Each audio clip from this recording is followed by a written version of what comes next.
few attacks on school districts, but none that seem to be many of them at once that rose up to the level of a series of attacks that would need to be under this sort of state of emergency, which brings in all of the law enforcement capabilities the state has. Which is a great point. What does this accomplish now? Because especially if this gets to the thorny issue of how you deal with these attacks in the first place. Right. So the governor had an emergency plan set up. So there's state police, there's law enforcement that can come in, there's a state technology office that can come and assist, hopefully, to recover what some of the school districts need. Of course, it's not within the school year, so hopefully they'll have some time to work on it. Alex, what are the main concerns this news raises for you?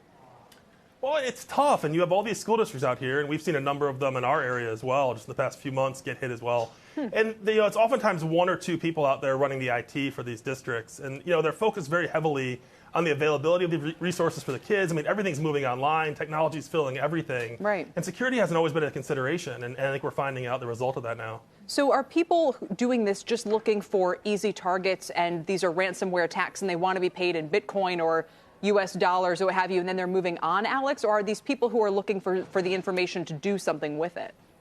So they're all types. So there's basically three kinds of attacks. There's, coming in looking to steal money or steal information.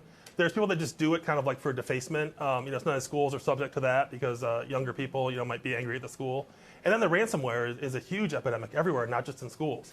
So there's a number of reasons that people are doing this, and the prevention and response can be very different for each of those. But one thing you've said is that a lot of times prevention can be as simple as having these computer systems updated. I get that, people aren't perfect, but if this is now becoming basically the new crime wave of the 21st century, how can we make sure that we're more protected? So a big thing is the focus. And for one of the things, there's been a lot of disparate efforts to try to secure these things.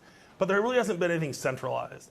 And so, again, you have these school districts that are trying to defend themselves the best they can. People are working really hard. But it's just not necessarily the skill set that the IT person may have.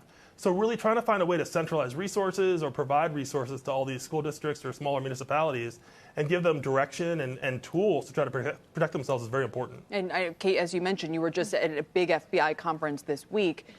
What can they do? Well, the FBI is working on this. In fact, one of the school districts did say that the FBI has been called and is involved.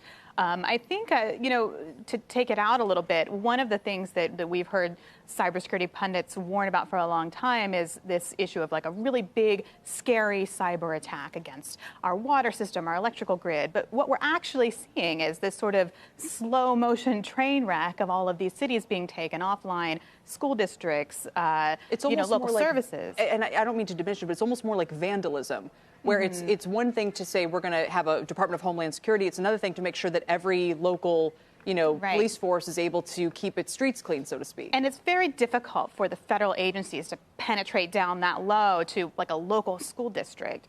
They've made a lot of inroads with the state governments and some big city governments, but we still have a ways to go to make connections that far down the food chain.